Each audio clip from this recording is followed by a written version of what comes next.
এর প্রবাস লাইফে বাঙালি বাঙালি গো মেন শত্রু হয় মূলত। মানে নিজের দেশের মানুষরা গো মারে, যেটা সত্যি কথা। হিংসামি করে, অহংকারী করে, এটি সব বাইরের দেশ হলে পারে না, বাইরের দেশ হলে পারে না, নিজের দেশের মানুষের লগেই বাঙালিরা পারে। মানে বাঙালিরা বাঙালি গড়ি দেখতে পারে না, বাঙালিরা বাঙালি গই ভালো চায় না। এই কারণে বাঙালিরা কোনো প্রবাসে দাম পায় না। হ্যাঁ, আর আজীবন কামলাগিরি খেটটা যায়। সবাই না, খুব কম। তো আমি আর কি যে মানে ভিডিওটা আর কি করতেছি সেটা হইলো যে কালকে আমারই আর কি হাউসের, তো ওর সাথে সবাই খারাপ আচরণ করে। এটা সত্যি কথা ভাই, ব্যবহার সবাই খারাপ করে। তো আমি তার পক্ষ, আমি ওর পক্ষ নিয়ে ওডির লগে লেগে যাই, জ্বরের সাথে কেন এত খারাপ ব্যবহার হয়। তো এই এই লাগার কারণে তো এক সময় কি মানে মানে ভালোর ফল ভালো পাওয়া যায়। এই যে প্রবাসে কেউ কারোর জন্য দেখে না, ও আমার জন্য লাঞ্চ পাঠায় দিছে, ও আমার জন্য লাঞ্চ পাঠায় দিছে। কারণ কেন? কারণ আমি ওর ভালো চাইছি, আমি সত্যের পথে ছিলাম, আমি ওর পক্ষ নিছি। হ্যাঁ, যেখানে সবাই ওর সাথে খারাপ আচরণ করে, আর ভাই ক্ষমতা তগো আছে, আমারও তো আছে। তোরা ক্ষমতা দেখাস, আমি ক্ষমতা দেখাই না। কেন দেখাই না? আল্লাহর জন্য দেখাই না, বাস।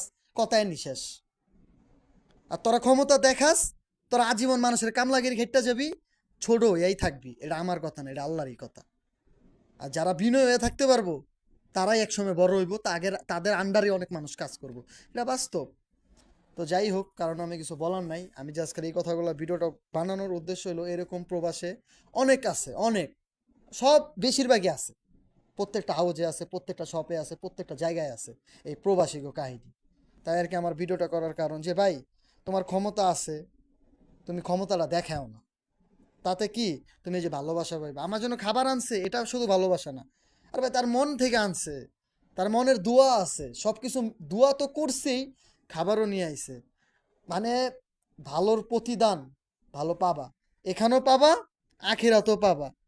কথা বুঝাইতে পারলাম? আমার বাঙালি অহংকার হিংসুকটা ভাই ব্রাদার করে বুঝাইতে পারলাম? জীবনে ভাই বড় হইতে যদি চাও, প্রবাসে আইসো, বড় হইবা, চাই, আমিও চাই। কিন্তু ওই যে নিজের বাংলাদেশের মানুষ একটু ছোট পোস্টে আছে দেখে ওর লগে খারাপ আচরণ করবা, আরে সব জিত অর উপরে মিটাইবা। একটা সময় কি হবে জানো? তুমগো উপরে তুমগো বাপ দাঁড়া থাকবো, উডি তুমগো উপরে জিত মিটাইবো।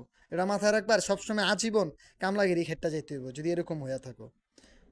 আর যদি বিনয় হইতে পারো, অহংকার হিংসা আমি সাইডে রাইখা, যদি মানে অসহায় মানুষের পাশে থাকতে পারো, হ্যাঁ, প্রতিবাদ করতে পারো, তাহলে আখিরা তো তার জন্য পুরস্কার তো আসি, দুনিয়া তো পুরস্কার পাইবা। আর এসব ভালোবাসা তো কিছুই না, সব ভালোবাসা পাইবা। আশা করি সবাই বুঝতে পারবে। আসসালামু আলাইকুম এভরিওয়ান।